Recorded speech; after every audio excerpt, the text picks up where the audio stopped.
নমস্কার, দেখছেন কলকাতা টিভি। আপনাদের সঙ্গে আমি ইন্দ্রাণী। শুরু করছি সংবাদ শেয়ার। যে খবরের দিকে নজর রাখবো, 2022-23 প্রাথমিক নিয়োগের জট কাটলো। আরো একবার জানাবো, 2022 এবং 23 প্রাথমিক নিয়োগের জট কাটলো। বিচারপতি গাঙ্গুলির নির্দেশেই শিলমোহর। বিচারপতি গাঙ্গুলির নির্দেশেই শিলমোহর বলে জানা যাচ্ছে। শিলমোহর সুপ্রিম কোর্টের নিয়োগ প্রক্রিয়ার ওপর স্থগিতাদেশ প্রত্যাহার।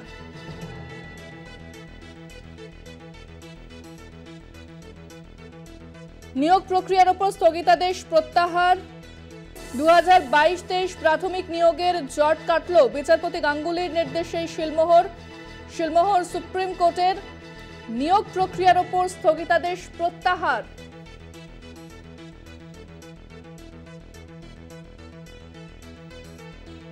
ফোনে রয়েছেন আমাদের প্রতিনিধি পল্লব চট্টোপাধ্যায়। পল্লবদা, ঠিক কি জানা যাচ্ছে বিষয়ে? আসলে 2022-23 ডিএলএড পাঠ্যক্রমে যেসব পড়ুয়ারা ছিলেন তাদের পাঠ্যক্রমটা শেষ হওয়ার আগেই প্রাথমিক শিক্ষা পর্ষদ নিয়োগ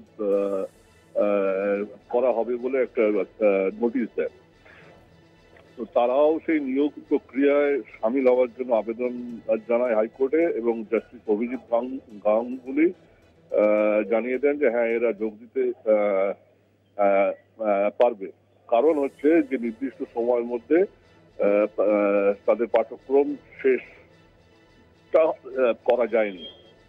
কিন্তু প্রাথমিক শিক্ষা পর্ষদ সেই রায় আবার ডিভিশন বেঞ্চে চ্যালেঞ্জটা করে। বিচারপতি সুব্রত তালুকদারের ডিভিশন বেঞ্চ বলে দেয় যে না, এনসিটির গাইডলাইন অনুযায়ী চূড়ান্ত যোগ্যতা অর্জন না করা পর্যন্ত কিন্তু কেউ পরীক্ষায় নিয়োগ এতে সামিল হতে পারে না। সেই রায়টা আবার 2022-23 যারা ছিল তারা সুপ্রিম কোর্টে চ্যালেঞ্জটা জানায়। সেইখানে আজকে বিচারপতি হিমাপ কোহলির ডিভিশন বেঞ্চ নির্দেশ দিয়েছে যে না, তারা ইন্টারভিউতে অংশ নিতে পারবেন। ফলে একটা চাকরির সুযোগ তাদের সামনে চলে এসেছে। এটাই।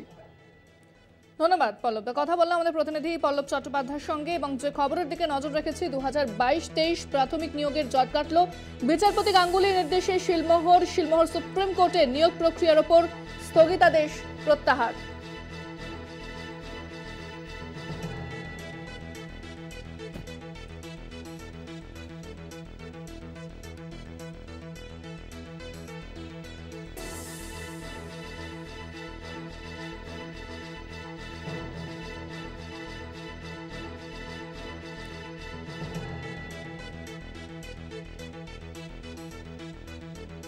আপনাদের জানিয়ে রাখি, 2022-23 প্রাথমিক নিয়োগের জট কাটল। বিচারপতি গাঙ্গুলির নির্দেশে শিলমোহর সুপ্রিম কোর্টে নিয়োগ প্রক্রিয়ার ওপর স্থগিতাদেশ প্রত্যাহার।